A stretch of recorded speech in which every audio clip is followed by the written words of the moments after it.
और जनाब welcome back. इसी के साथ साथ आपको एक बार फिर खुश आमदीद कहते हैं और मेरे बहुत प्यारे दोस्त और बहुत अच्छे रहनुमा, जिसको हम ये कहते हैं कि हम एजुकेशन के हवाले से बात करें, हम बात करें कि प्राइवेट स्कूल्स के अंदर क्यों प्रॉब्लम्स आ रही हैं, या हम ये बात करें कि रिज़ल्ट्स में क्यों प्रॉब्लम क्रिएट होती हैं। हमेशा हमें बड़े अच्छे अच्छे ख्वाब दिखाए जाते हैं, इस दफ़ा ये चेंजेस आ जाएंगी, बोर्ड में ये मसले मसाइल हल हो जाएंगे, और फिर ये वो शख्सियत हैं जो कि एवरी डे पर रिजल्ट से एग्जामिनेशन से पहले भी बोर्ड ऑफिस के चक्कर लगा रहे हैं। तो फिर इस दफ़ा क्यों प्रॉब्लम आई नताइज में, ये जानेंगे आलम शेर ऐवान साहब से। अस्सलाम वालेकुम रहमतुल्लाह। कैसे मिजाज हैं आपके आलम भाई?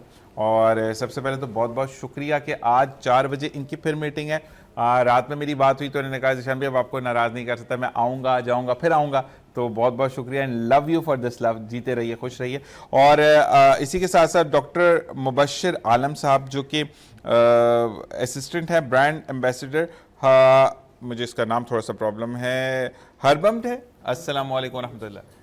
वालेकुम अस्सलाम जिशान भाई, आपका बहुत शुक्रिया। मैं मुबश्शिर आलम, होम्योपैथिक डॉक्टर, हर्बामेड स्विट्जरलैंड जो मेडिसिन कंपनी है उसमें असिस्टेंट ब्रांड एम्बेसडर हूँ पाकिस्तान में। कभी ऐसा होता है कुरानदाजी में आप स्विट्जरलैंड चले जाएं, कोई मरीज दवाई खाए तो उसकी दवाई में कुरान, ऐसा कुछ है? देखें मेडिसिन जो है वो वहाँ पे तैयार होती हैं, पैक होती हैं, यहाँ पे सेल की जाती हैं, लेकिन ऐसा कोई कुरानदाजी में आप टोकन डालें तो निकल के आ जाए? नहीं, असल में हम सर्विसेज प्रोवाइड करते हैं और मेडिसिन प्रोवाइड करते हैं। अच्छा, लेकिन होम्योपैथिक की मैं एक बात कहूँगा कि बड़ी बेहतरीन एक इसका जुज़ ये है कि ये अगर फ़ायदा नहीं देती तो नुकसान भी नहीं देती, और क्योंकि हार्मफुल नहीं होती, आपके मैदे पर आपको एलर्जीज़ नहीं होती हैं, आपको वो जो मुंह के अंदर छाले हो जाते हैं वो तमाम चीज़ें नहीं होती हैं। तो ये that is the very good sign of homeopathic के अंदर ये चीज़ें। और मज़ीद इस हवाले से हम बात करेंगे, कुछ सवालात बिल्कुल जी मेरे पास मौजूद हैं, और secretary general Pakistan private school and college association के रूह हमारे साथ मौजूद हैं। हम आलम में मुझे बताएं फिर इस दफ़ा क्यों प्रॉब्लम आई रिजल्ट्स में? शान भाई, असल में बात यह है कि board of secondary education Karachi जो है 1960 में जो है इसको ये मार्ज़ वजूद में आया, और अब 2026 आ चुका है। लेकिन हर साल हम इसी उम्मीद पे कायम रहते हैं कि आने वाला साल जो है इस साल से बेहतर होगा। ऐसा ही है। और अब देखें दुनिया जो है कितनी जिद्दत की तरफ चली गई है, लेकिन हमारे बोर्ड्स में अभी तक जो है वो खातर ख्वाह जो है वो बेहतरी क्यों नज़र नहीं आती। तो हम सिंध की सतह पर बात करें तो सिंध के 7 जो है सरकारी बोर्ड हैं और एक प्राइवेट बोर्ड काम कर रहा है। तो पहले तो हम कराची बोर्ड का रोना रो रहे थे, लेकिन हाल ही 2-3 दिन पहले जो है लाड़काना बोर्ड का रिज़ल्ट आया, उसमें भी वही गलतियां दोहराई गई जो Karachi board of secondary education में दोहराई गई। अब हुआ ये कि जैसा किसी भी इदारे में जब तक आप मुस्तकिल ज़िम्मेदार नहीं बिठाएंगे, हर 3 महीने के बाद आप चेयरमैन को चेंज करेंगे, कंट्रोलर को आप चेंज करेंगे, और हमारी तो बदकिस्मती ये है कि शायद जो है हमारे पास पढ़े लिखे या तजर्बाकार लोग नहीं हैं कि एक ही फ़र्द को जो है 2-2, 3-3 बोर्ड्स का इजाफी जो है चार्ज दिया जाता है। इससे लगता है ऐसे है कि और जो है इन जैसा कोई शख्स शहर में मौजूद नहीं है कि उसे हम जो है एक फुल टाइम के लिए मुस्तकिल बुनियाद पर ये ज़िम्मेदारी दे दें और उससे जो है हम रिज़ल्ट लें।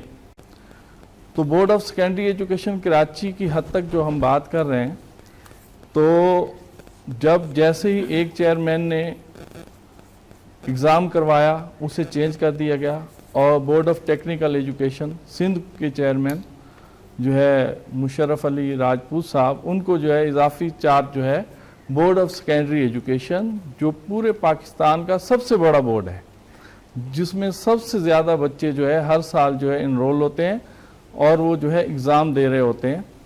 इस दफ़ा जो है 3,80,000 बच्चों ने एग्ज़ाम दिया, और उनका रिज़ल्ट जो है तैयार कराने के लिए हमारे पास जो है एक इजाफी चार्ज, एडिशनल चार्ज लेने वाला चेयरमैन जो है वो रिज़ल्ट बनवा रहा है, और दूसरे हमारे पास जो कंट्रोलर हैं वो लाड़काना बोर्ड से इजाफी चार्ज लेके यहाँ कराची बोर्ड में बैठे हुए हैं।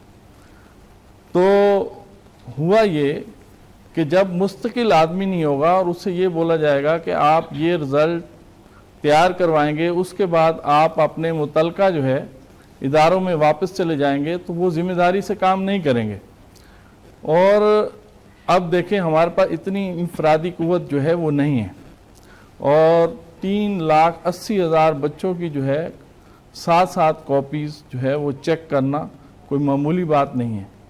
तो आप अंदाज़ा करें कि जैसे मैं आपको एक मिसाल कोट कर दूं कि हमारे पास सिंधी की कॉपी जो है 3 दिन में जो है हमने उसको चेक करवाया, यानी 3,80,000 कॉपियाँ 3 दिन में चेक हो रही हैं। ठीक है, अब आप इसी बात से अंदाज़ा कर लें कि वो कॉपियाँ चेक कैसे हुई होंगी। आधी सोए हुए आधी ठीक है, बस वो आप समझ जाएं। और यही हालात रहे जिसकी वजह से जब रिज़ल्ट आया, अब पूरी कराची इस बात पे खुश थी कि रिज़ल्ट जो है टाइम पे इस वक्त आ गया। ठीक है, क्योंकि मिनिस्ट्री जो है बोर्ड एंड यूनिवर्सिटीज़ की, उसने ये कहा कि आपने 15 जुलाई से पहले और लास्ट डेडलाइन जो है वो आपके पास 15 जुलाई है, आपने रिज़ल्ट देना है। तो इन्होंने 10 जुलाई तक जो है रिज़ल्ट अनाउंस कर दिया। अब पूरी कराची जो है मुबारकबाद दे रही है, मिठाइयाँ पहुँचा रही है, वाह वाह हो रहा है।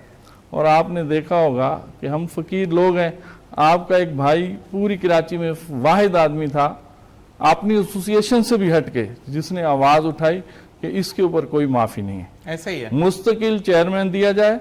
और जितने भी बच्चों को आपने फेल किया है, ये बोर्ड की इंसानी या टेक्निकल गलती कोई भी है, ठीक है, इसको दुरुस्त किया जाए।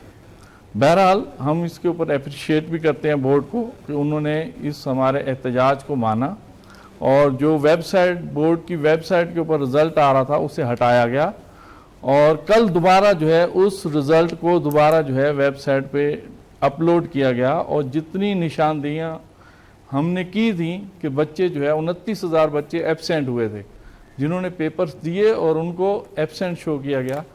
अब उन बच्चों का जो है अब हम चेक करेंगे तो वेबसाइट पे दोबारा जो है वो रिज़ल्ट मिलेगा। अब बात ये है ज़ीशान भाई कि हम देखें आज मीडिया का दौर है, और जिसके हाथ में मोबाइल है वो समझे नुमाइंदा है। और इस दौर में भी अगर हम अपना हक ना ले सकें या हम अपना हक ना मांगें तो हमारा कसूर है, इदारों का कसूर नहीं है। एग्जैक्टली ऐसा ही है। तो मुझे ये बताएं कि वो बच्चे फिर पास होकर उनका रिजल्ट, देखिए पास फेल की तो बात ही नहीं हो रही ना, हमारी बात ये हो रही है कि बच्चे ने जब पेपर दिया है तो एब्सेंट कैसे हुआ। नहीं वही ना, उसको प्रेजेंट करके पास किया, अगर वो पास है वो हाँ प्रेजेंट हुआ, अगर उसमें वो पास है तो वो पास हो जाएगा, उसमें फेल है वो लिखा ही नहीं है, तो ये हम जो है ऐसी डिमांड नहीं करते कि आप फेल। लेकिन हाँ एक बात और थी जो मैंने आवाज़ उठाई, वो ये थी कि हमारे कुछ बच्चे जिनका 9th क्लास में A+ ग्रेड बन रहा था, ठीक है, और अभी जो है मैट्रिक क्लास में उनको C और D और B ग्रेड में, D तो आया ही नहीं इस वक्त कराची की तारीख में, इस दफ़ा D ग्रेड बना ही नहीं है, C और B में जो है वो बच्चे आए। तो हमने इसके ऊपर आवाज़ उठाई कि इनकी कापियों की दोबारा जो है वो जांच पड़ताल की जाए और इनका दुरुस्त जो है वो रिज़ल्ट किया जाए। अब जो है ये दोबारा अपलोड हुआ है, आज पहला दिन है कि रात को ही मैसेज आया था और हमने चलाया कि आप अपने वेबसाइट पे जाके अपने बच्चों का रिज़ल्ट जो है चेक करें और बच्चे अपना रिज़ल्ट चेक करें। तो आज जो है इस बात का पता चलेगा कि उनका क्या हुआ। हाँ, जो बच्चे एब्सेंट हुए थे वो काफ़ी स्कूल वालों ने जो है वो मुझे मैसेज पे बताया कि हमारे बच्चों का तकरीबन जो है रिज़ल्ट दुरुस्त हो गया। ज़बरदस्त। और साथ साथ मैं आलम शेर रवान साहब के लिए कहूँगा कि जब एक टीचर के साथ ज़्यादती हुई कि घर वालों ने आकर टीचर को मारा, तो वहाँ पर भी यही मेरे भाई मौजूद थे जिन्होंने उनको ना सिर्फ सिक्योरिटी दी बल्कि उनके लिए बात हर चैनल पर बैठ के की, मेरे चैनल पर नहीं, जितने आप मुख्तलिफ चैनल्स पर बैठते तो वहाँ इनका टॉपिक यही था कि मैं पाकिस्तान के private school and college association का बंदा नहीं हूँ, मैं इस वक्त उस बहन का भाई हूँ जिसके साथ ज्यादती हुई। और मुझे बड़ा अच्छा लगा था आपका ये इल्ज़ाम कि आपको ये करना। और इन्होंने हमेशा ये कहा कि अगर किसी को भी कोई प्रॉब्लम है, कोई स्कूल में हिरासा कर रहा है या कोई भी प्रॉब्लम कर रहा है, तो मेरा नंबर मौजूद है, आप मुझे कॉल करें, मैं आपका केस लड़ूंगा। डॉक्टर साहब की तरफ आते हैं। डॉक्टर मुबश्शिर, मुझे ये बताइएगा कि होम्योपैथिक जितनी जिद्दत से आगे बढ़ रहा है और वाकई में लोगों का रुझान भी आगे आ गया कि आप जो हैं होम्योपैथिक की तरफ जाएं, क्योंकि होम्योपैथिक बेज़रर सी दवाई है। तो लेकिन एक जो कॉन्सेप्ट मिथ है वो भी ख़त्म होती चली जा रही कि आज दवाई लेंगे तो इसका रिजल्ट मरने के बाद आएगा, यानी बुखार है तो बुखार में दुनिया से बंदा चला जाएगा, उसके बाद उसके रिजल्ट आना शुरू होंगे। तो इस बारे में बताइएगा। इसमें दिशान भाई ऐसा है कि हर्बामेड एक वाहिद ऐसी कंपनी है जिसने जब यहाँ पे पाकिस्तान में कदम रखा तो उसके बाद हमने जो हमारे होम्योपैथिक स्टूडेंट्स हैं, डॉक्टर्स हैं, उनको अपनी मेडिसिन पर ट्रेनिंग वर्कशॉप्स के लिए हमने इनवाइट किया कि वो हमसे हर्बामेड की मेडिसिन पे ट्रेनिंग लें, वर्कशॉप्स अटेंड करें और उसके बाद इसकी प्रिस्क्रिप्शन की तरफ जाएं। अच्छा, हमारे पास एक मेडिसिन है HM02 एमरिन के नाम से। हम उसमें लिखते हैं कि 15 मिनट में आपको मैदे के जितनी भी प्रॉब्लम्स हैं उसमें आराम मिलता है विदाउट एनी साइड इफ़ेक्ट। तो हम इस कॉन्सेप्ट को चेंज कर रहे हैं थ्रू एजुकेशन, सेमिनार्स, वर्कशॉप्स। आपकी मेरी लास्ट टाइम मुलाकात हुई थी एक्सपो में, तो हमने हेल्थ एंड ब्यूटी एशिया में भी पार्टिसिपेट किया था और ये जिद्दत की तरफ जाने का ही कदम है हमारा कि हम जिद्दत की तरफ बढ़ते जा रहे हैं और इसको मज़ीद जो है आगे लोगों में फैला रहे हैं और जो हमारे स्टूडेंट्स हैं, डॉक्टर्स हैं, उनको ट्रेन करते हैं।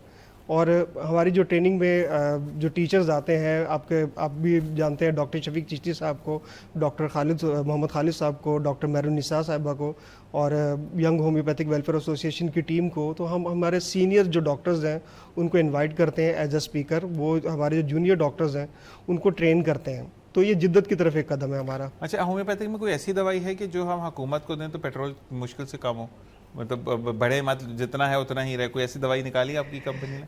देखें, दवाई जो है वो सिम्टम बेस्ड देते हैं हमारे यहाँ पे। सिम्टम तो ये खराब सिम्टम कि इतनी जल्दी जल्दी पेट्रोल बढ़ जाता है। अच्छा, मुझे ये बताएं कि आजकल जो इनफर्टिलिटी है उसका रेशो बहुत बढ़ता चला जाए, बेरारवी कह लें, कुछ भी कह लें, तो होम्योपैथिक में इस पे भी मेडिसिन है? जी जी बिल्कुल। इनफर्टिलिटी के लिए हमारे पास HM23 डामियाना कॉम्प्लेक्स रिकमेंड की जाती है, लेकिन उसके लिए जो बेसिक वजूहात में एक प्रोस्टेट बहुत बड़ा इशू है, तो हमें पूरी एक सिम्टम्स लेनी होती है, एक केस हिस्ट्री चेक करनी होती है पेशेंट की, उसके बाद फिर हम मेडिसिन रिकमेंड करते हैं। लेकिन मोस्टली डामियाना और पोस्टाविट जो है वो इस पूरे मसले को सोल्व कर देती है। अच्छा, दो क्वेश्चन है। एक तो ये कि ईस्ट्रोजन लेवल जिस लड़कों का बढ़ जाता है, जो जिम करते हैं अक्सर उनका एस्ट्रोजन, क्योंकि वो इंजेक्टेबल चीज़ों को मसल बना रहे होते हैं, एक वो, और अगर क्या कहते हैं आपका, अच्छा ये वर्ड मुझे सही समझ नहीं आ रहा, तो आप लिख के दोबारा भेजें। अगर किसी का जो है वो टेस्टोस्टेरोन लेवल गिरता चला जा रहा है ड्यू टू, कुछ लोग कहते हैं कि वो इंजेक्शन जो लगा के बॉडी बना रहे होते हैं, या आपका ईस्ट्रोजन लेवल बढ़ गया है, तो उसको किस तरीके से मेंटेन एक लड़का कर सकता है? कोई मेडिसिन है इसकी भी? जी जी, एस्ट्रोजन के लिए हम बेसिकली डामियाना को साथ साथ यूफोरिन और डिजोल्विन रिकमेंड करते हैं। लेकिन मैं आपको ये जो मेडिसिन यहाँ पे बता रहा हूँ, इसके लिए मुझे बाकायदा एक पेशेंट के साथ पूरी एक केस टेकिंग चाहिए। बता रहे हैं दवाइयों के नाम है कि इसके अंदर ये कॉम्प्लेक्सेस है, मतलब हकीम खतरा किसी ने नहीं बनना, डॉक्टर साहब इसीलिए पढ़ाई करके आए हैं। बिल्कुल सर। तो मेडिसिन का नाम बताने का मकसद आपको कि हम ये मेडिसिन प्रोवाइड करते हैं, लेकिन मेरी जो एडवाइस है कि वो कोई भी इन मेडिसिन का नाम सुन के पर्सनली इस्तेमाल ना करे, एक मुस्तनिद मुआलिज से अपनी ट्रीटमेंट करवा के फिर मेडिसिन को यूज़ करें। तो मेरा यहाँ बताने का मकसद है। बाकी ईस्ट्रोजन के ऊपर आप कह रहे हैं, तो उसको भी मेंटेन करने के लिए मेडिसिन मौजूद है, उसके लिए भी मेडिसिन रिकमेंड की जाती है। जो मस्कुलर प्रॉब्लम्स होती हैं तो उसके लिए भी मेडिसिन दी जाती हैं हमारे पास। तो मोस्टली डिजोल्विन है, र्यूसान है और आर्निका है जो इसमें रिकमेंड की जाती है। आर्निका तो बालों के लिए तेल भी तो है ना कि आप लोग? जी, लेकिन वो आर्निका जब ऑयल में जाती है तो फिर वो हेयर ऑयल बन जाती है, लेकिन जब आर्निका मदर टिंचर में यूज करते हैं तो फिर वो मसल्स के लिए काम ठीक है। अच्छा, मुझे ये बताएं कि जो लड़के या जो लोग जिम करने की करते हैं, अक्सर हड्डियों में पेन हो जाता है उनके, तो फिर जिम छोड़ देते हैं। हालांकि जिम अब एक लाइफस्टाइल है, वो कहते पहले तो एक लग्जरी उसमें लोग लेते थे, यार ये बंदा जिम जाता है पैसे वाला होगा, लेकिन अब तो लाइफस्टाइल है, क्योंकि दुनिया में कराची के अंदर खासतौर पर इतना टेंशन है, एक्सर्शन को दूर करने के लिए is the best way to go to the gym and hit the iron bars और वो तमाम चीज़ें। तो मुझे ये बताएं कि अगर किसी को बॉडी पेन हो रही है बहुत ज़्यादा, वो नहीं कर पा रहा, या स्टेमिना बूस्ट नहीं हो रहा ज़्यादा वेट उठाने का, तो उसके लिए भी आपके पास मेडिसिन है? जी जी, मेडिसिन है, लेकिन मोस्टली जो जिम करते हैं तो उसमें यही रिकमेंड किया जाता है कि जो पेन है मस्कुलर का उसे बर्दाश्त किया जाए, मेडिसिन से रोका ना जाए, नहीं, क्योंकि बेसिकली वो शेप बनाई जाती है।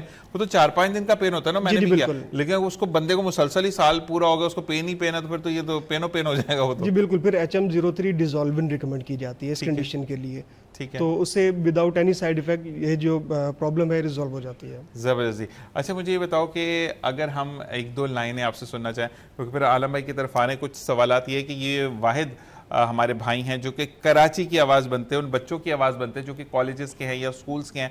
तो थोड़ा सा मैं हार्ड टॉपिक की तरफ जाऊंगा, तो कौन सा गाना हमें सुना रहे हैं हमारे खोखर भाई? मैं आपको सुनाता हूँ गाना रोना चढ़ता। क्यों, मतलब कौन मिल गया वो वापस आपको?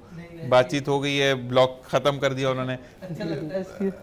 अच्छा, तो मतलब नहीं, मैं डायरेक्टर साहब वही पूछना चाह रहा हूँ, कह रहे रोना छੱਡ देता, तो मैंने कहा शायद उन्होंने ब्लॉक ऑफ कर दिया, तो ये कह रहे हैं कि मैं गाना ये वाला गा लेता हूँ। नहीं। क्या है ऐसी बात? ये है थोड़ा सा सैड सॉन्ग है, हाँ हाँ, मुझे भी और पता है, मैंने कौन सा आवाज़ डालनी है उस पर। इसमें अच्छी आती है मेरी। अच्छा, ये बोलना। चलें जी, स्टार्ट करें। सही।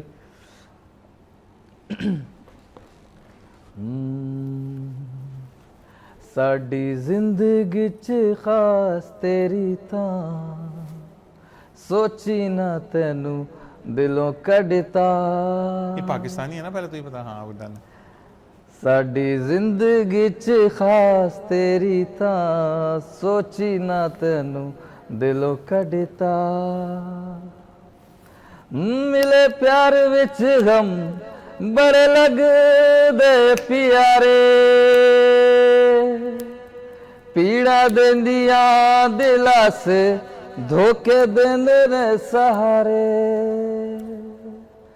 पीड़ा देंदियां दिला से धोखे देंदे ने सहारे। क्या कहने? असी हस अनु कर दिती ना, असी हस अनु कर दिती ना, ते ख्वाबानू सजाना छड़ता। क्या बात है, जबरदस्त। पेट्रोल की बात भी ऐसे ही होता है कि मतलब लोकी हंजू अंजू पढ़ लेंदे ना, इसे लई असी रोना छड़ता। क्या बात है। इसे लई असी रोना छड़ता, इसे लई असी रोना छड़ता। बिल्कुल जनाब, जबरदस्त। Thank you. कि इसलिए ऐसा रोना छੱਡ देता।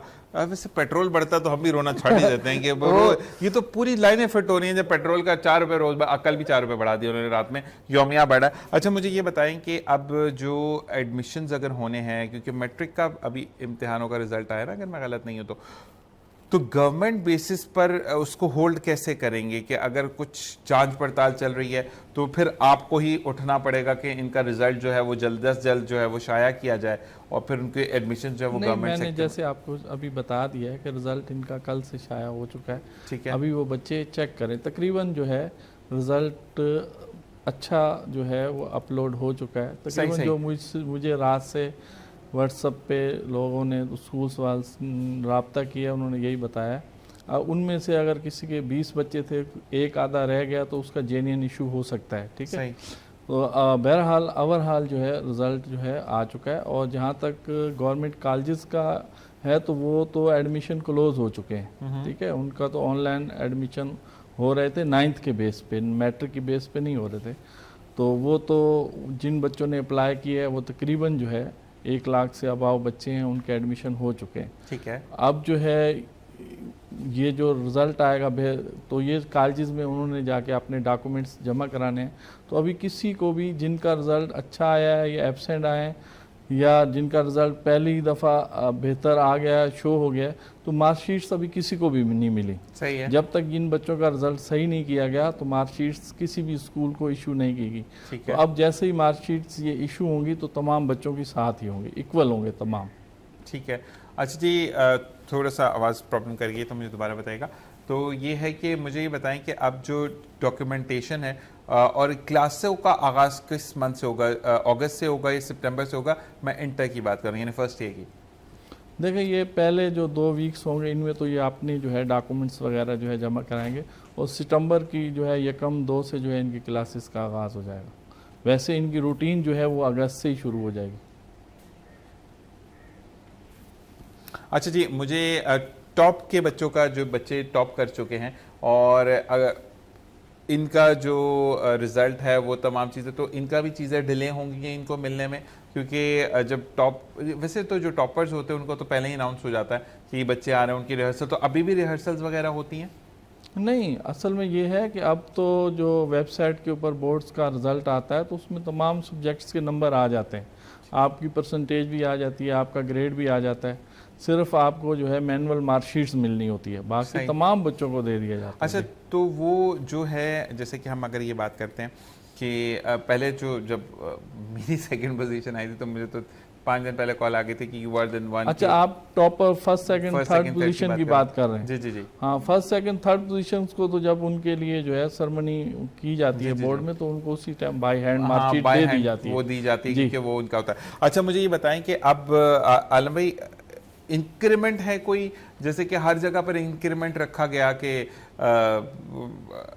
इस चीज़ों में पैसे बढ़ा दिए, इस चीज़ों में पैसे बढ़ा दिए, तो इस दफ़ा जो बच्चे फर्स्ट ईयर को जाएंगे हिट करेंगे यानी गवर्नमेंट सेक्टर पे, तो उनकी प्राइसेस कुछ बढ़ी हैं फीसेस में, क्योंकि ईयरली फीसेस होती हैं? देखिए, गवर्नमेंट कॉलेजेस की तो कोई फीसेस होती नहीं है, ठीक है। वो तो जो उनकी बोर्ड की फ़ीस है तो वो भी हुकूमत सिंध जो है वो अदा करती है। ये सिर्फ प्राइवेट सेक्टर में जो कॉलेजेस आते हैं उनको बच्चों को फ़ीस देनी होती है, और बोर्ड की फ़ीस भी उनको खुद पे करनी होती है। गवर्नमेंट सतह पर कोई भी फ़ीस नहीं है। अब वो आपकी एक होती है ना एनुअल चार्जेस होते हैं, वो तो पे करने होते हैं ना आपने? गवर्नमेंट का कोई भी चार्जेस नहीं है। एग्जामिनेशन फीस तो जाती है? कोई भी नहीं है। नहीं है जी। अच्छा। अब असल में मसला यही है कि हमारे बच्चे भी छोटी क्लासों से भी लेके बड़ी क्लासों तक तमाम बच्चे जो है आज जो है ये सोशल मीडिया जो है यूज़ करते हैं, ऐसे ही है।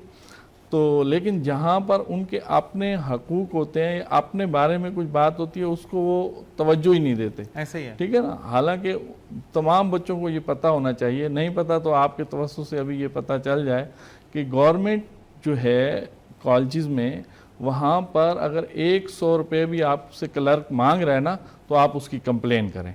आपके पास वेबसाइट जो है प्राइवेट, जो डायरेक्टर है प्राइवेट कॉलेजेस, उसकी वेबसाइट मौजूद है, उसके व्हाट्सअप नंबर मौजूद है, आप उनके ऊपर कंप्लेन करें कि ये हमारा कॉलेज है, उसका फ़ला क्लर्क जो है हमसे 100 रुपये इसलिए मांग रहा है कि मुझे फ़ोटो कापी करानी है आपके डॉक्यूमेंट्स की। समझ आई? तो हमारे बच्चों को खुद भी इन चीज़ों का पता नहीं होता, और हमारे पास ऐसी कंप्लेंट्स आती हैं कि 5-5 हज़ार 6-6 हज़ार रुपये भी क्लर्क्स जो है वो वसूल कर लेते हैं, और बच्चे और उनके पेरेंट्स आराम से दे देते हैं। असल में यही वाली बात कि आलम भाई, मैं फिर यही वाली बात दोबारा रिवील करूंगा जो कि मैं आप हमेशा बैठते तो करता हूँ कि आप जैसे लोग बहुत, एक ही है वैसे तो हमारे पास कराची में, जो कि भाई खड़े होकर बात करते हैं। असल में बहुत सारे लोग हैं सामने, तो मैंने बहुत सारे लोग हैं, और तमाम लोग अपना अपना हिस्सा तमाम जगहों पे डाल रहे हैं, लेकिन कहते हैं ना, हम तो यही कपड़ों में यहाँ आ गए, हमें पीछे कोई इतना नहीं है कि हम ऐसी बात करेंगे तो हमारा सरमाया डूब जाएगा, हमारा ये नुकसान हो जाएगा।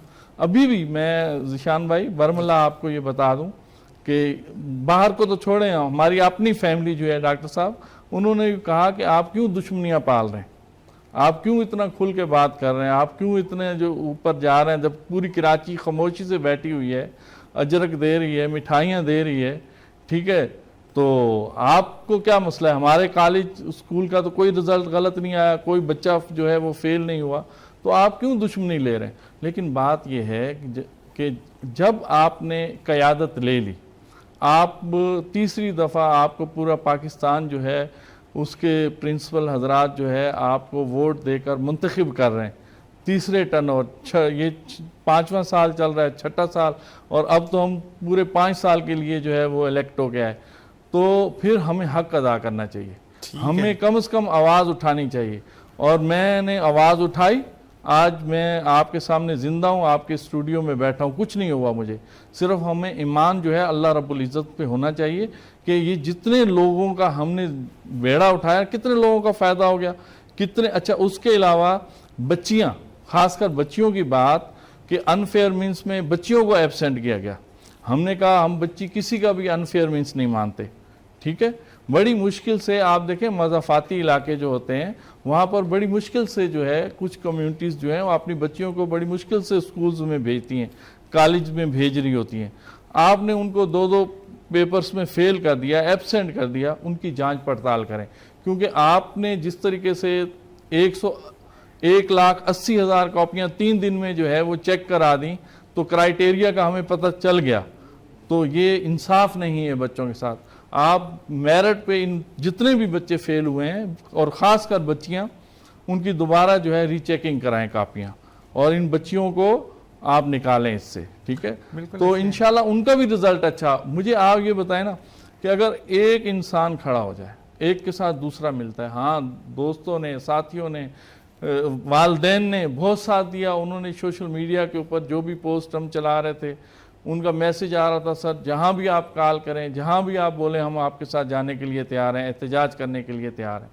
ठीक है, और मैं बरमला अप्रिशिएट करता हूँ यहाँ बोर्ड की इंतज़ामिया को भी कि लम्हा ब लम्हा जो है चेयरमैन साहब का, कंट्रोलर साहब का फ़ोन आ रहा था, भाई आपने ये किया है, हमने ये देखें नोटिफिकेशन हमारी, ये हमने काम शुरू कर दिया। तो उन्होंने बेहतर किया और ये तारीख में पहली दफ़ा हुआ कि हमने कहा कि आप जो है इन बच्चों को तो आपने वेबसाइट के ऊपर फेल शो कर दिया, मार्कशीट तो आप पास की दे देंगे, बच्चा उनके सोसाइटी में जो है वो अपने रिश्तेदारों की नज़र में, तमाम लोगों दोस्तों की नज़र में फेल आ चुका है, वो बाद में बोलता रहे मैं पास हो गया हूँ। तो इसी वजह से इस वेबसाइट से एक वीक के लिए इसको जो है विड्रा किया गया रिजल्ट को, और कल रात को फिर अपलोड किया गया। बिल्कुल, मैं ये तो मेरे कहने का मकसद ये है ज़िशान भाई, हमें अपने हक के लिए जो है वो आवाज़ उठानी चाहिए। आपके लिए एक सवाल भी है, मैं पहले डॉक्टर साहब की तरफ आता हूँ, फिर इसको दोबारा हम कंटिन्यू करते हैं कि वाकई में जब तक हम, लेकिन हक के लिए भी आप जैसे बंदे की जरूरत है। अब मुझे डॉक्टर साहब ये बताइएगा कि आजकल बड़े बहुत ज़्यादा जो है वो, एक तो हमारे जो बाइक चलाने वाले हजरात हैं उनके हाथ और फेस काफ़ी काला हो जाता है, तो उसको क्लियर करने के लिए क्या करें? क्योंकि देखें जहाँ पे लड़कियों को अच्छा लगता है कि वो, अच्छा फेयर कलर होना बहुत बड़ी बात नहीं होती है, क्लियर स्किन होना बहुत बड़ी बात होती है। तो मुझे बताएं कि अगर किसी का स्किन में थोड़ा सा प्रॉब्लम है लेकिन वो चाहता है कि मेरा कलर अच्छा हो जाए, तो वो क्या करे? देखें जिशान भाई कि सबसे पहले तो प्रोटेक्शन करनी चाहिए। बाइक पे हैं या ट्रैवल कर रहे हैं तो ग्लव्स का इस्तेमाल करें, हेलमेट लगाएं, और अगर उसके बाद डस्ट की वजह से इशू हो रहा है तो उसके लिए मुख्तलिफ ऑइंटमेंट्स हैं, फेस वॉश हैं, उनका इस्तेमाल किया जा सकता है। अगर हम होम्योपैथी की बात करते हैं तो इसमें सोराइनम की जो मेडिसिन हैं वो काफ़ी ज़्यादा स्किन पे वर्क करती हैं, उससे काफ़ी ज़्यादा रिलैक्स फील किया जा सकता है। प्लस क्योंकि बाइक एक ऑटोमेटिकली हम अगर देखें तो वो एक खुद डेंजरस सवारी है, तो उनको प्रोटेक्शन करनी चाहिए। अच्छा मुझे बताएं कि जैसे कि पथरी का लोग कहते हैं कि ऑपरेशन ज़रूरी है, और क्योंकि आप हर्ब की तरफ हैं और एक्सट्रैक्टेड चीज़ों पे आप काम करते हैं लिक्विड फॉर्म में, तो मुझे ये बताएं कि आप कि अगर किसी को पित्ते में पथरी है या गुर्दे में पथरी, तो क्या उसका ऑपरेशन मस्ट है, या कोई ऐसी दवाइयाँ हैं आपकी कंपनी की कि जिसके थ्रू आप लोग कहते हैं कि नहीं हम डिज़ोल्व करके यूरिन के थ्रू उसको पास आउट करवा देते हैं? असल में पथरी जो है वो एक लिमिटेड साइज़ होता है, 1 सेंटीमीटर से कम की हो तो फिर वो निकाली जा सकती है। लेकिन ये है कि कुछ कंडीशन में पथरी इस सूरत में भी होती है कि अगर वो अपर एरियाज़ में है तो उसे आप ना छेड़ें, क्योंकि हर पथरी तंग नहीं करती इंसान की बॉडी को। तो लेकिन अगर आप हर्बामेड की मेडिसिन की बात करते हैं तो हमारे पास पथरी के लिए सॉलिडिन मेडिसिन मौजूद है जो इसमें बहुत अच्छा वर्क करती है। और वो मैं फिर आपसे एक दफ़ा फिर वही बात करूँगा कि अगर कोई इस कंडीशन का पेशेंट आता है तो वो बाकायदा एक मुआलिज से मुस्तनद तरीके से मेडिसिन रिकमेंड करवा के फिर इसको इस्तेमाल करें। तो मतलब अगर कोई आपसे क्लिनिक करवाना मतलब आपको, जी बिल्कुल, तो आप कहाँ क्लिनिक करते हैं? मैं BRR टावर है II चंडीगढ़ रोड पे, उसके 20th फ्लोर पे स्विस बिजनेस काउंसिल के ऑफिस में होता हूँ, और वहाँ पे हम लोग ट्रेनिंग वर्कशॉप भी देते हैं और फ्री कंसल्टेशन भी करते हैं। गुस्सा तो नहीं करता? पता चले 20वें से नीचे फेंके तो बंदा नहीं, ऐसा नहीं, बिल्कुल भी हम गुस्सा नहीं करते। और प्लस हम एक्सपो सेंटर में भी, मैंने जैसे आपसे कहा, फ्री कंसल्टेशन भी करते हैं, मुख्तलिफ सेमिनार्स में भी जाते हैं, तो हम मोस्टली कंसल्टेशन बिल्कुल फ्री प्रोवाइड करते हैं। अच्छा मुझे बताएं कि आपको जब आप लोगों से मिलते हैं, हम फीमेल कैटेगरी को भी पूछेंगे, मेल कैटेगरी को भी पूछेंगे, तो दोनों का एक कॉमन क्वेश्चन जो कि आप कहीं पर भी फ्री सेमिनार दे रहे हैं या कुछ, तो जब पेशेंट्स आते हैं तो एक सवाल लड़कों का बताएं, एक लड़कियों का बताएं, आंसर तो आप करते हैं, यू आर अ डॉक्टर, लेकिन थक जाते हैं कि भाई यही सवाल बार बार क्यों हो रहा है, या कभी कभार दिल करता है कि भाई मैं इस तरह स्क्रीन पे लगा के चला दूं कि इसका जवाब ये है। तो एक लड़कियों का सवाल बताएं और एक लड़कों का सवाल बताएं। असल में मोस्टली जो सवाल होता है कि फ्री सेमिनार के हवाले से, तो बार बार उनको एक ही सवाल होता है, क्या सर्टिफिकेट प्रोवाइड किया जाएगा? अच्छा। दूसरा सवाल होता है कि इसके कोई हिडन चार्जेस तो नहीं है? अच्छा। जबकि हमने लिख के लगाया कि होम्योपैथिक डॉक्टर्स स्टूडेंट्स बिल्कुल फ्री सेमिनार है उनके लिए, तो कोई रजिस्ट्रेशन फीस हम चार्ज नहीं करते, बल्कि जो रिफ्रेशमेंट होती है, जो उससे रिलेटेड जो मटेरियल्स होता है वो भी हम मुफ्त में उनको देते हैं। तो ये एक सवाल मेल, ऐसी जगह पे जी बिल्कुल आपको जरूर बुलाएंगे। तो मेल फीमेल दोनों की तरफ से सवाल बार बार आ रहा होता है, जबकि हमारी हर पोस्ट पे मेंशन लिखा हुआ है कि बिल्कुल फ्री है। असल में यहाँ पे धोखा करते हैं ना, अंदर कहता है अंदर तो आगे बाहर कैसे जाओगे, तो लोगों को बड़ा डर लगता है, इसलिए बेचारे गरीब लोग हैं पूछ लेते हैं आपसे। अच्छा मुझे बताएं कि जो स्टूडेंट्स आते हैं जो होम्यो के हैं, और क्योंकि सीनियर जो होता है वो फटाक करके आंसर दे देता है ना, तो अक्सर और बेशतर वो बच्चे सोचने पे मजबूर होते हैं, तो आप उनसे जब बात करें, those who are very fresher, यानी जो पास आउट नहीं हुए अभी पास आउट होंगे अपनी इस स्टडी से, तो मुझे बताएं कि आप उनके नहज पर जाकर सोचकर बात करते हैं या आप कहते हैं कि नहीं मैं अपने तजर्बे से बात करूंगा? जिशान भाई, यहाँ एक बहुत अच्छी पॉइंट है जिसे मैं नोट करना चाहूँगा आपको, कि हम जो एनवायरनमेंट देते हैं उसमें जो हमारे सीनियर डॉक्टर्स होते हैं, तो पहले हम उनको सिखाते हैं, लेक्चर देते हैं, पढ़ाते हैं, उसके बाद हम उनसे क्वेश्चन करते हैं और फिर स्टूडेंट्स को हम ऑफर करते हैं कि अगर आपको किसी टॉपिक पे अच्छी इन्फॉर्मेशन है या आप उस टॉपिक पे अच्छा बोल सकते हैं तो आप भी एज अ स्पीकर हमारे पास आके बात कर सकते हैं। क्या बात है, क्या तो इस तरीके से हम ट्रेन करते हैं, प्लस मतलब ये नहीं है कि मेरी वैल्यू डाउन हो रही है क्योंकि बच्चा आ रहा है। बिल्कुल नहीं, बस जबरदस्त, इस पॉइंट को हमने बिल्कुल पीछे रखा हुआ है क्योंकि इस पे तो सोचना ही नहीं है, हमें तो मोटिवेट करना है ना, हमें तो इनको प्रमोट करना है। बल्कि आप हैरान होंगे कि हम जो फ्रेश ग्रेजुएट्स हैं उनको क्लिनिक सेटअप लगाने का भी तरीका सिखाते हैं कि आपके पास एनवायरनमेंट कैसी होनी चाहिए, आपके पास क्या क्या इक्विपमेंट होने चाहिए।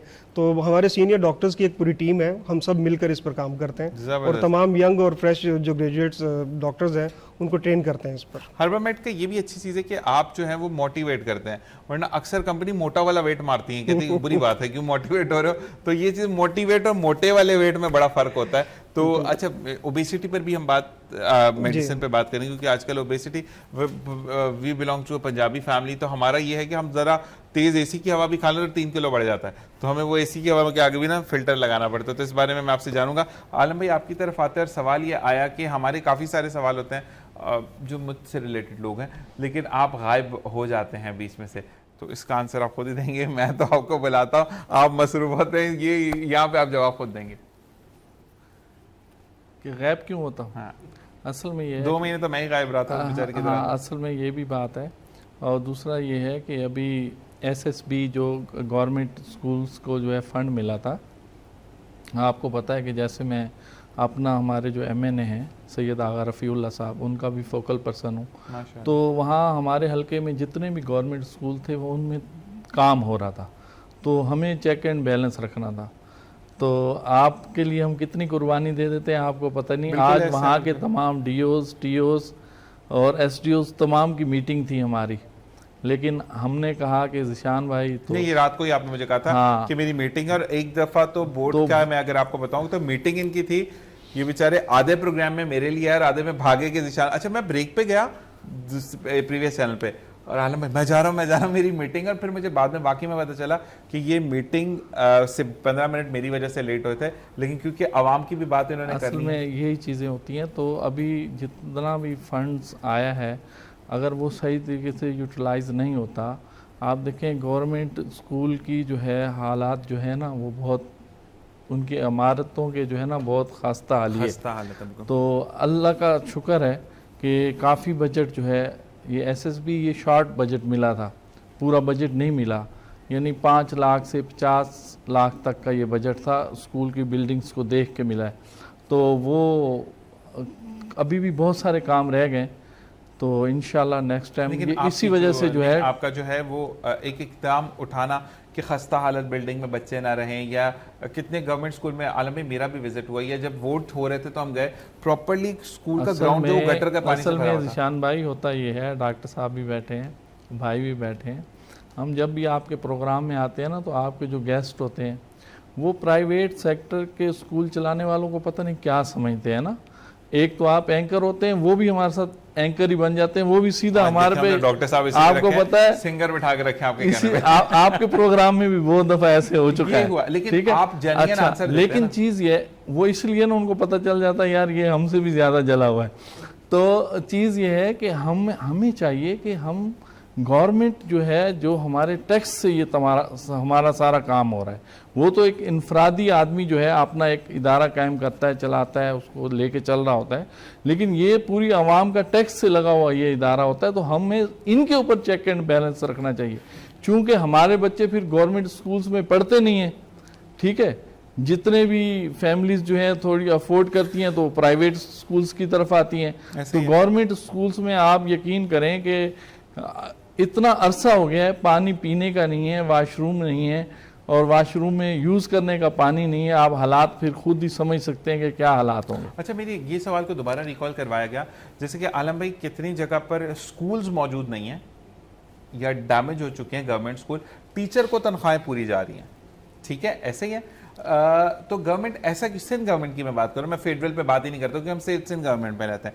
अब आपका स्कूल वाकई में हर चीज़ से मौजूद है, उसमें कॉलेजेस के अंदर लेबॉर्ट्री आपके पास है, लाइब्रेरी आपके पास है, कंप्यूटर लैब आपके पास है, क्लासेस आपके पास कुछ तमाम चीजें। बिल्कुल। अब माशाल्लाह अगर फर्ज करें आपको 15 टीचर्स गवर्नमेंट वाले मिल जाते हैं, मिसाल दे रहा हूँ, ठीक है ना, 9th और मैट्रिक की हम बात कर रहे थे जो बेस्ड ऑफ बुनियाद होती है, 8 टू मैट्रिक तक अगर आपको 15 टीचर गवर्नमेंट के प्रोवाइड हो जाते हैं, जिसमें फीस आपने तनख्वाह आपने नहीं देनी, तनख्वाह गवर्नमेंट से मिल रही है, ठीक है, वो जब आकर पढ़ाएंगे तो इस तरीके से आपका भी बर्डन कम होगा, ठीक है। जब आपको फर्ज करें टीचर की तनख्वाह नहीं निकालनी, तो जहां पर आप 10% बच्चों को फ्री पढ़ाना, 20% बच्चों को फ्री पढ़ाएंगे, तो इस बारे में अमल दरामद हो सकता है या नहीं? अब देखें, आपने ना एक ही सवाल में बहुत सारे सवाल पूछ लिए ना, अब जवाब लीजिएगा पूरा। तो असल में ये है कि आपने जो बात शुरू की कि ये जो गोस्ट असाज़ा इकराम होते हैं कि स्कूल्स तो हैं नहीं और टीचर्स चल रहे होते हैं, ठीक है। अच्छा, ये शहरी इलाके होते हैं, यहाँ पर भी मसले मसाइल होते हैं, लेकिन आप देही इलाकों में जाए ना तो वहाँ तो उताक बना होता है या जानवरों का जो है बाड़ा बना होता है, लेकिन वो स्कूल नाम होता है और वो बिल्कुल गवर्नमेंट की लिस्ट में चल रहा होता है, ठीक है। तो अब लेकिन उसका ये सैयद सरदार अली शाह साहब जो हमारे जो है एजुकेशन मिनिस्टर हैं, अल्लाह रब्बुल इज़्ज़त इनको इज्जत दे और बरकत डाले इनकी ज़िंदगी में, इन्होंने एक बहुत अच्छा जो है अभी ये स्टेप लिया है कि अभी 1 अगस्त से जितने भी गवर्नमेंट टीचर हैं वो जो है फेस से जो है उनकी आइज से जो है उनकी जो है अटेंडेंस लगेगी।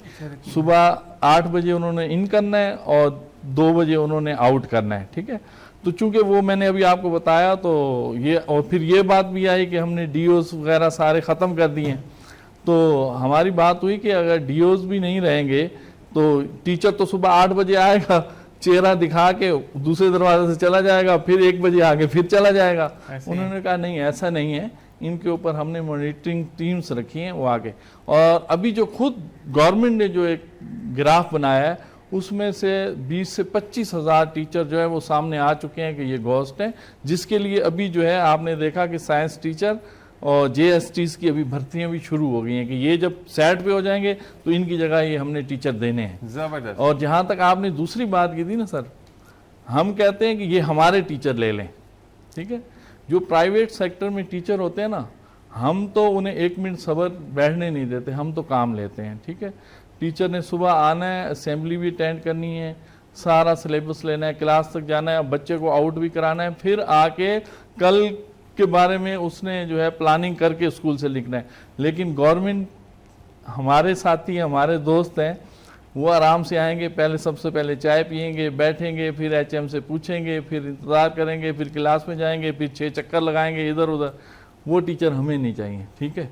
हमें चाहिए एक्टिव यंग लोग जो आए और जो है उसको, कल मैं एक, आपने देखा होगा, आप तो मेरे साथ रहे थे, कल मैं एक टीचर्स का सेमिनार था, वहाँ मैंने पूरा 2.5 घंटे लेक्चर दिया, तो मोटिवेट किया टीचर्स को, और यही बात उनसे मैंने की, ठीक है, कि सबसे पहले अपने आप को पहचाने कि अल्लाह रब्बुल इज़्ज़त ने हमें क्यों टीचर बनाया, ठीक है। जब ये आप समझ जाएंगे, ये माशरा, अगर इस माशरे में कोई भी इस टाइम जो है बुराई चल रही है और आप कहें कि हम माशरे की तरबियत करने वाले हैं, हम माशरा बनाने वाले हैं, जब हम ये कहते हैं कि डॉक्टर भी हम बनाते हैं, फौजी भी हम बनाते हैं, उस्ताद भी हम बनाते हैं, वकील भी हम बनाते हैं, जज भी हम बनाते हैं, तो फिर हम ये भी कबूल करें कि ये जो यहाँ पर जो है ना दूसरे काम कर रहे होते हैं ना, उल्टे बम भी नेगेटिव साइड पे लोग हैं, ये भी हमारे से ही बनते हैं कि हमारी तरबियत करने में कहीं ना कहीं कोताही रह गई, हमने अपना फ़र्ज़, हमने अपनी जिम्मेदारी जो है वो सही तरीके से पूरी नहीं की, तो ये वबाल जो है माशरे को भुगतना पड़ रहा है। तो सबसे पहले जब हम जिम्मेदार बन जाएंगे तो आधा माशरा तो वैसे ही सही हो जाएगा। बिल्कुल ऐसे ही। और साथ साथ फिर मैं आलम भाई के लिए कहता हूँ कि जब भी बात करते हैं, स्टैंड ऑन बात करते हैं कि हमें हक पर बात करनी है। और एक बात हमेशा इनकी बात में कि आखिरत में भी जाके जवाब देना। डॉक्टर साहब आपकी तरफ आते हैं, मुझे ये बताएं कि डॉक्टर का बड़ा नोबल पेशा होता है ना कि इंसान कुछ भी खराबी आ जाए हाथ में, मुंह में, पाँव में, जहाँ पे भी, तो मुझे ये जानना है कि फिर लोग अल्लाह के बाद आप पे ट्रस्ट करते, तो कैंसर का जो मुंह का कैंसर है वो बड़ा गुटखा मावे शावे लोग जो खा रहे हैं, तो हर्बामेट के अंदर कुछ ऐसी मेडिसिन हैं कि जो अगर फ़र्ज़ करें इनिशियल बड़ी स्टेज है माउथ कैंसर की, तो उसको क्लियर वो मतलब ख़त्म हो जाए या उसके नुकसानात ज़्यादा ना हो, डैमेजेस ज़्यादा ना हो। अभी फिल वक्त जो हमारे पास यहाँ पे मेडिसिन रेंज मौजूद है पाकिस्तान में, इसमें भी कोई ऐसी कॉम्प्लेक्स या मेडिसिन मौजूद नहीं है। लेकिन ओबेसिटी के भी आपने थोड़ी देर पहले बात की थी, तो उसके लिए HM11 फिगोरिन मौजूद है हमारे पास, वो हम रिकमेंड करते हैं। तो उससे ओबेसिटी में भूख में कमी आती है? जी बिल्कुल, वो ओवरऑल मेटाबॉलिज्म पे काम करती है पूरी बॉडी ठीक पे, है। और उसके काफ़ी अच्छे रिजल्ट्स भी हैं। ठीक और अभी तक हमारी जितने भी कॉम्प्लेक्सेस हैं उसमें अभी तक कोई साइड इफेक्ट अब नाउन कंडीशन में नहीं है हमारे पास। अच्छा, ये पूछा जा रहा है कि जो हर्बामेट की मेडिसिन है वो कॉस्ट इफेक्टिव है या एक्सपेंसिव है कि लोग नहीं ले सकेंगे? असल में दिशान भाई, क्योंकि ये स्विट्ज़रलैंड में ही तैयार होती हैं, पैक भी वहीं की जाती हैं, यहाँ पे जस्ट इंपोर्ट होती हैं। मसूद फार्मास्यूटिकल्स वाले हैं, फाइटोस्यूटिकल्स, वो हमारे ऑफिशियल इंपोर्टर हैं। तो कॉस्ट की अगर बात करें तो जो बाकी हमारे कॉम्पिटिटर्स हैं उनकी निस्बत थोड़ा सा फ़र्क तो है, लेकिन स्विट्ज़रलैंड जैसा जमानत कि आप ये जानते देते हैं, कि दवाई ओरिजिनल है? जी ओरिजिनल है। ये और चीज़ सबसे बड़ी बात यह है कि आप भी जानते हैं स्विट्ज़रलैंड जड़ी बूटियों से मालामाल एक कंट्री है। वहाँ से जब मेडिसिन आती है मदर टिंचर की सूरत में या कॉम्प्लेक्स की कंडीशन में, तो वो एक इफेक्टिव रिजल्ट देती तो है। आपने कुछ ऐसा सर्टिफिकेशन की हुई या ऐसा कुछ चेक इन बैलेंस है? क्योंकि हर्बामेट जो है वो E2 डाल के एक जाली कंपनी आ जाएगी, मैं मिसाल दे रहा हूँ। तो इस पे है कि पाकिस्तान के अंदर अक्सर ये होता है, इवन इंडिया में भी यही है कि जाली दवाइयाँ बड़ी बनती हैं। नहीं, इसमें यहाँ ऐसा नहीं है, क्योंकि इनलिस्टेड है ये कंपनी, ड्राफ्ट से भी रजिस्टर्ड है और बाकायदा प्रॉपर तरीके से काम कर रहे हैं, क्योंकि हम स्विस बिजनेस काउंसिल के रेफरेंस से भी हैं। ठीक है। तो रजिस्ट्रेशन के साथ वर्क कर रहे हैं, तो जबरदस्त। ऐसा नहीं कि कोई जाली मेडिसिन बने या इसकी रीपैकिंग यहाँ पर हो, ये बिल्कुल भी नहीं अच्छा, है। वैसे आपका जो लबो लहजा वो बड़ा हलीमुत्तबा है, मतलब बड़े आप सॉफ्ट वाले हैं। तो कभी ऐसा को हुआ कि डॉक्टर आप पेशेंट देखने बैठो, बोले डॉक्टर साहब मैं तो सिर्फ आपसे मिलने आया था, आप इतना अच्छी बात करते हैं, तो तबीयत सही वैसी हो जाती है? असल में बहैसियत एक डॉक्टर के, जो सामने आपके पेशेंट बैठा है तो वो अपनी तकलीफ के लिए आया। अगर हम उससे सख्ती से बात करेंगे तो वो अपनी तकलीफ का इजहार नहीं कर पाएगा। अच्छा, आपके अक्सर सामने। डॉक्टर ये बोलते हैं आना कैसे हुआ? तो तो वही वाली बात है कि वो ये तो नहीं बोलेगा सर डांस प्रैक्टिस थी, मैं भी करने आया हूँ, मेरे दांत टूटा हुआ है या मुंह टूटा हुआ है, ये बुखार है, तो इसीलिए डॉक्टर के पास बंदा आता है। ये सवाल डॉक्टर क्यों करते हैं, आना कैसे हुआ? तो सर नरम लहजा इसलिए भी अहमियत रखता है कि हम उसको, हमसे बात करें तो वो 50% तो उसको उस वहीं पे ही जो है ना वो सुकून और आराम फील हो, शिफा मिले, तो मेडिसिन उसके बाद वर्क करती है। ज़बरदस्त। और इसी के साथ साथ बहुत बहुत शुक्रिया कि आपने ज्वाइन इन किया। आलम भाई आपका बहुत बहुत शुक्रिया कि आपने ज्वाइन इन किया, और लव अलॉट टू यू कि आप अपनी मीटिंग के लिए पहले, अब आपने दोबारा जाना है, सलाम है आपको मेरे भाई, लेकिन मैं इसी तरह तंग करता रहूँगा, मैं ऑनर बता रहा हूँ, और आपको तंग होना पड़ेगा क्योंकि मेरी लव यू ब्रो। बहुत बहुत शुक्रिया डॉक्टर साहब, आपसे भी ये सिलसिला जारी रहेगा कि हम चीज़ों को अकोमोडेट करें। नेक्स्ट टाइम मैं चाहूँगा कि आप प्रोडक्ट लेकर आएँ ताकि हम लोगों को दिखा सकेंगे, देखिए भाई ये असल है और नक्कल पे मत जाएं, ठीक है। और इसी के साथ साथ हम खोकर साहब का गाने के साथ प्रोग्राम को वाइंड अप करेंगे। इस वक्त मैं ज़ैन अली खोकर के साथ साथ मैं सिंपल ये कहूँगा कि इस वक्त कैमरे पे मौजूद है हमारे शान भाई, और इसी के साथ साथ हमारे मैं नाम अक्सर भूल जाता हूँ, अब बोलते हैं, हमारे अनवर भाई हैं। इसी के साथ साथ PCR में मौजूद है हमारे रमीज़ खान साहब और हमारे आले अब्बास भाई जो कि कैप्टन ऑफ द शो हैं, और साथ साथ अली भाई जो कि MCR में मौजूद है। तमाम अदनान भाई हैं, इसके फ़रहान भाई हैं, इसी के साथ साथ हमारे जो बिलाल भाई हैं हमारे मौजूद हैं, मजीद आदम साहब जो कि ओनर हैं, और साथ साथ हमारे उनके नुमान भाई हैं, और इसी तरीके से एंटायर जो भी यहाँ पर अमला है, तमाम का बहुत बहुत शुक्रिया कि आप लोग मौजूद हैं। तो हम यहाँ पर बेफिक्र होकर शो करते हैं, और thanks to the all people those who believe on us. और इसी के साथ साथ तमाम गेस्ट का बहुत बहुत शुक्रिया कि अपने वक्त में से वक्त देते हैं, और साथ साथ हम ये कहेंगे कि आपका एक रिक्वेस्ट है कि अगर कुछ 14 अगस्त रिलेटेड कुछ गाएं तो आपकी मर्ज़ी है, वरना अपना गाना गाएं तो भी आपकी मर्ज़ी है, हम कुछ नहीं कहते। जाते जाते सिर्फ ये बात कहूँगा कि मोहब्बत वो डोर है कि जिसको आप जितनी गिरा बांधते हैं वो उतनी मजबूत होती है, और जितना आप उसको अपनी तरफ खींचते हैं वो उतना ही आपको मज़ीद ताकत देती है। तो मोहब्बत बांटिए, क्योंकि मोहब्बत बेलौस है, इसकी कोई कीमत नहीं है। और जब आप मोहब्बत बांटते हैं तो ज़िंदगी में आप अमर होते हैं और जाने के बाद भी लोग आपको याद रखते हैं। इसी दुआ के साथ इजाज़त चाहूँगा कि जहाँ रहिए खुश रहिए, खुशियाँ भी खेलते रहिए। आज की नशिस्त में कोई बात बुरी लगे तो तहे दिल से मौजूद हुआ है। पाकिस्तान जिंदाबाद, पाक आर्मी पाइंदाबाद। इस दुआ के साथ जा रहा हूँ कि कल वापस लौटूंगा। अपने और अपने प्यारों का ख्याल रखिएगा। अल्लाह निगहबान जी। ऐसी ज़मीं और आसमां इनके सिवा जाना कहाँ, बढ़ती रहे ये रोशनी, चलता रहे ये कारवां, दिल दिल पाकिस्तान, जा जा पाकिस्तान, दिल दिल पाकिस्तान, जा जा पाकिस्तान, दिल दिल पाकिस्तान, जा जा पाकिस्तान, दिल दिल पाकिस्तान, जा जा पाकिस्तान, दिल। जबरदस्त।